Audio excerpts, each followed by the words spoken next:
บอกลาติดต่อทุกช่องทางใดเป็นเมียเพิ่นแล้วบอก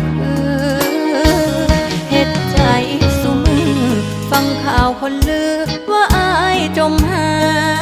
น้องเองบ่ต่างดอกนะแต่เส้นทางใจมันเกินยื้อปิดมือถือไว้ยันผัวส่งไลน์เสื่องไว้ทั้งคือบ่ได้ว่าโพดขอโทษสุมือที่น้องบ่ซื้อยอมเสียสัจจาเลขหมายที่ท่านโทรหาบนสามารถติดต่อได้กรุณาโทรใหม่อีกครั้ง